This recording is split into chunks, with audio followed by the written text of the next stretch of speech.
आप सभी को नमस्ते, खमागिनी, राधे राधे, राधे श्याम। आज मैं आपको शीतला माता की कहानी सुनाऊंगी। मैं बताऊंगी आपको कि वो गधे पे क्यों सवार रहती हैं, क्यों उनके हाथ में झाड़ू रहता है और बांसुड़ा क्यों मनाया जाता है, इसके पीछे का साइंस क्या है। ये सब चीज़ मैं आज आपको अपनी वीडियो में बताऊंगी। पहले तो मैं आपको शीतला माता की कहानी सुना देती हूँ। अगर वीडियो पसंद आए, कहानी पसंद आए आपको, तो वीडियो को शेयर करना, चैनल को सब्सक्राइब करना। शुरू करती हूँ मैं कहानी।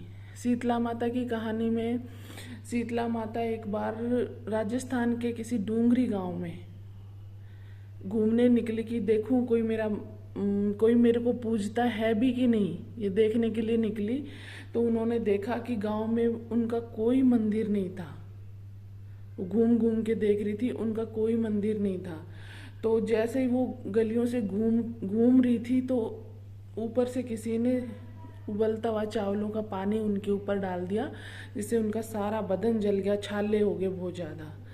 तो वो जलने की वजह से इधर उधर तड़फड़ा के भाग रही थी, इधर उधर जा रही थी कि मेरी हेल्प करो, मेरी मदद करो, मेरे को जलन हो रही है। तो किसी ने उनकी मदद नहीं करी। तो एक कुम्हारिन, वो अपने घर के बाहर बैठी थी, उसने देखा कि माई तो बहुत ज़्यादा जल गई हैं, इनको बहुत ज़्यादा जलन हो रही है और मुझे इनकी सहायता करनी चाहिए। तो वो उस बूढ़ी माई को अपने घर के अंदर लेके गई, जैसा भी उनका घर था लेके गई, और उनको ठंडे ठंडे पानी से, मटके के ठंडे ठंडे पानी से उनको ऊपर डाला। तो उनको थोड़ा आराम मिला, अच्छा लगा उनको। और फिर उनको बिठाया अपने घर में और बोला कि माई, मेरे पास रात की ठंडी राबड़ी और दही रखी है, आप खाओ, आपको आराम मिलेगा। तो उन्होंने रात की दही और राबड़ी ये सब खिलाया कुम्हारिन ने। फिर कुमारिन ने कहा कि माई देखो, आप दर्द की वजह से छटपटा रही थी, ये मैं आपके बाल वाल सब ठीक कर देती हूँ। अभी आपके बाल खराब हो गए, मैं बाल ठीक कर देती हूँ। तो जैसे ही कुमारिन ने उनके बालों में कंघा करा तो देखा उनके यहाँ गर्दन के पीछे भी एक आँख थी, और वो डर गई कि भाई ये तो साधारण औरत नहीं है, ये कुछ और ही है। फिर वो जैसे ही डर के भागने लगी तो शीतला माता ने एकदम से मतलब अपना असली रूप लिया, और उन्होंने उनके घर में, कुम्हारिन के घर में गधा बंधा हुआ था, तो गधे पे सवार होगी वो तुरंत।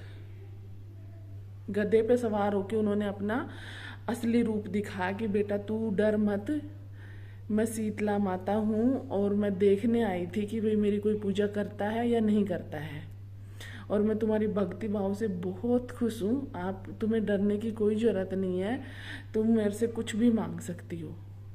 फिर कुम्हारी ने सोचा कि मेरा तो ऐसे ही घड़े घूड़े बनाए हुए गंदा सा कचरा वाला घर है, अब मैंने भाई ये तो भगवान है, इन्हें मैं कहाँ बिठाऊं। तो शीतला माता ने कहा कि शीतला माता ने झाड़ू लिया, झाड़ू लेके उनके घर का सारा कूड़ा साफ करके बाहर फेंक दिया, और उस झोपड़ी को हवेली बना, मतलब महल बना लिया। तो इस वजह से वो गधे पे सवार रहती हैं और उनके हाथ में झाड़ू रहती है शीतला माता की। तो एक बात तो ये क्लियर हो गई है। फिर उन्होंने कुम्हारिन से कहा कि मैं तुम्हारी पूजा से और तुम्हारी श्रद्धा भावना से बहुत खुश हूँ, तुम मांगो क्या मांगती हो। तो उन्होंने कुम्हारिन ने कहा कि मैं हर एक उस महिला के लिए मांगना चाहती हूँ जिसके बच्चे हैं, और अखंड सौभाग्य मांगना, मतलब उनका सुहाग अमर रहे, और जिनके बच्चे हैं अगर आपकी पूजा करेंगे तो उनके बच्चों के कभी भी माता, चेचक, हेजा, ये सब कभी नहीं होगा, और अगर हो गया तो आपकी पूजा आराधना से जल्दी ठीक हो जाए। और अगर आदमी शीतला माता के दिन ना ही बाल कटवाता है, ना ही सेविंग करता है, तो उस आदमी के भी सब काम संपूर्ण होंगे। और आप अपना यहाँ पे स्थापित हो जाओ, आप अपना यहीं पे मंदिर बनवाओ, आप यहीं स्थापित हो जाओ, मैं आपकी बहुत ज़्यादा पूजा करूँगी। तो फिर कुम्हारिन के कहने से सारे आशीर्वाद कुम्हारिन को शीतला माता ने दिए। फिर उसके बाद सील डूंगरी के नाम से उनका मंदिर बना।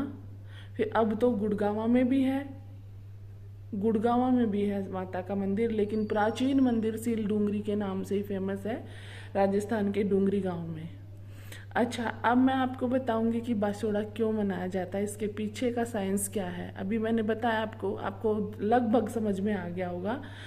तो अब मैं बताती हूँ कि जैसे हम बासोड़ा का जो दिन होता है, शीतला जो अष्टमी होती है, उस दिन हम बासी खाना खाते हैं, ठीक है। तो उसके बाद गर्मियाँ शुरू हो जाती हैं, तो वो एक लास्ट दिन ऐसा होता है कि आप कितना भी बासी खाना खा लो, आपके मतलब तबीयत खराब नहीं होएगी आपकी, क्योंकि वो बस एक लास्ट वो दिन होता है जो मतलब जिस दिन खा सकते हो आप। उस बासोड़ा के दिन यहाँ राजस्थान में, मेरे ससुराल की बता रही हूँ और तो मुझे नहीं पता, उस दिन मटका लाया जाता है, मटके का पानी पीना शुरू हो जाता है, ठंडा पानी। उस दिन मटका लाया जाता है, उसी मटके से हम पानी लेके शीतला माता को पूजते हैं। दही जमने लग जाती है, सर्दियाँ ख़त्म हो जाती है, आप दही छाछ पी सकते हो। अच्छा, बाजरे की रोटियां आज के बाद अगर आप खाओगे तो वो नुकसान करेंगी, गर्म करेंगी, मतलब नुकसान तो क्या, गर्म करेंगी। राबड़ी शुरू हो जाती है। आज के दिन बाजरे की राबड़ी बनती है शीतला अष्टमी के दिन, उसके बाद बाजरे की नहीं, जौ की राबड़ी बनती है।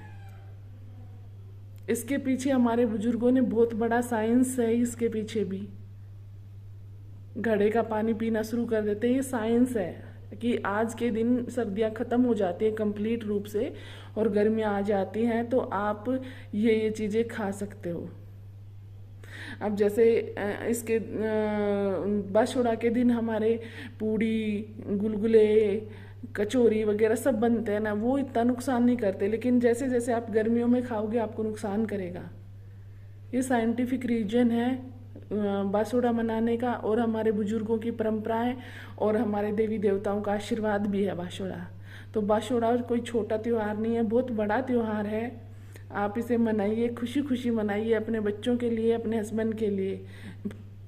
बाकी अगर मेरे पास टाइम हुआ तो मैं आपको सब चीज़ दिखाऊंगी मैं कैसे बासोड़ा मनाती हूँ। यहाँ पे हमारे पचेरी फोर्ट में मंदिर में नहीं जाते बासोड़ा मनाने, यहाँ पे पानी रखने का पंडेमना है, वहीं पे ही 2 पत्थर रखे हुए हैं, क्योंकि जो मेरी दादी सास जो थी उन्हीं के टाइम से ऐसे ही मनता आ रहा है, और हम भी ऐसे ही मनाते हैं बासोड़ा।